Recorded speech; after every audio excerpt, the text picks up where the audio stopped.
Hello guys, welcome back to Code the channel. Let's talk about tuple. Tuple is also a collection of data which is similar to list, but the difference between list and tuple is that tuple is immutable but list is mutable. This means that you cannot add new value or modify the value that we have in our tuple. Tuple is also ordered just the way list is ordered as well, and it also allows duplicate data. In tuple, you can also access the item using its index. And just like list, the index of items you have in tuple also starts from 0.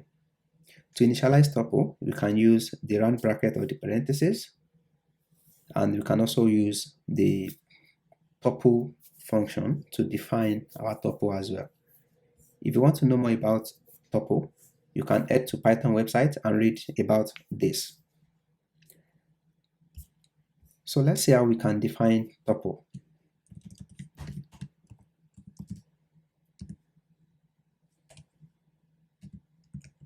So to define tuple, like I said, let's use a variable. Let's say tuple1.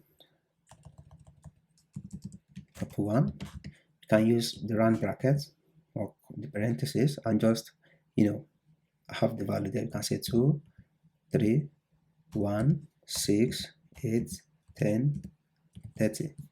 Right, so let me execute this. Let's print tuple1 just to be sure the value has been assigned to that variable. So we have 2, 3, 1, 6, 8, 10, 30. Right.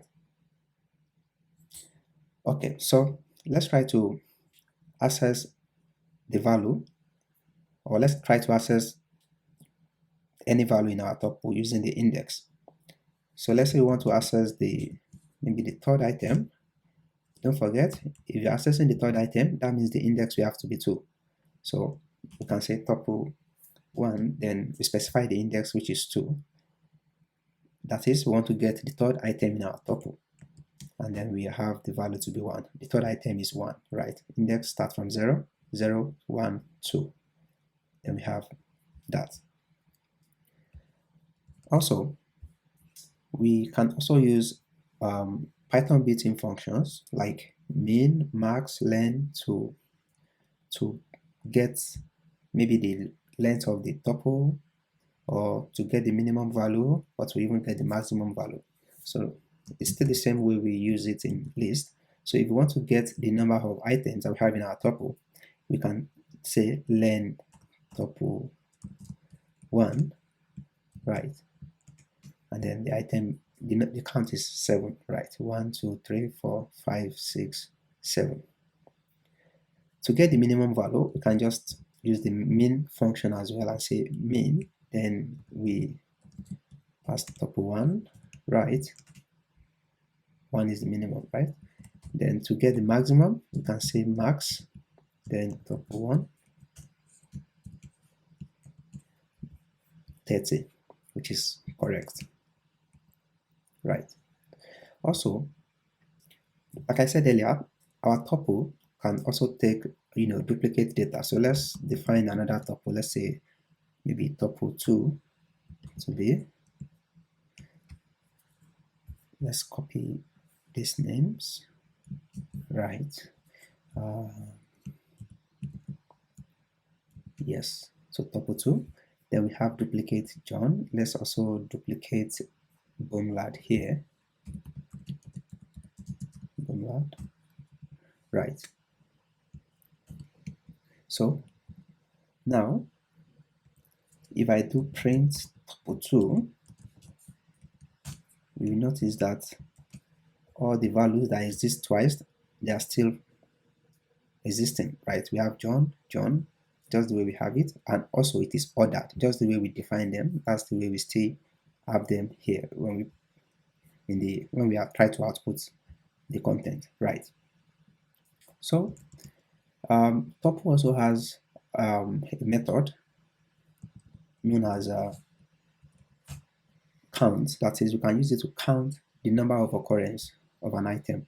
So let's say we want to count the number of occurrence of the value Boomlad. So we can say count, then course, our value there are string, so we have to put it in quotes, right? Tuple2.count boom lad. Then we have 2. Let's try to count a string that does not exist. Don't forget it is case sensitive. Even though they have the same letters, they mean different things. So this should give us 0, right? So let's try to, like I said, we cannot update the value of our tuple, right? Which means our tuple is immutable. So let us try to update the value of our tuple. Let's say we have tuple. Let's say we want to update the one at index 2. So I say tuple 2, then the index, which is 2. That is, I want to update this just the way we did in our list, right? Let's say I want to update it to, let's use a different name. Let's say we want to update it to Adam, right? This will throw an error because we cannot modify the value or the content of a tuple. So if I do this, I will get an error which says tuple object does not support item assignment. That is, you cannot replace the value of the item you have in your tuple once you define it. Okay, so yeah, you can play around with other methods that we have in tuple, or just go through the Python documentation to know more about Python Tuple. Yeah, I hope you guys enjoyed this video. Kindly click the subscribe button, like, and share. And I will see you guys in the next video.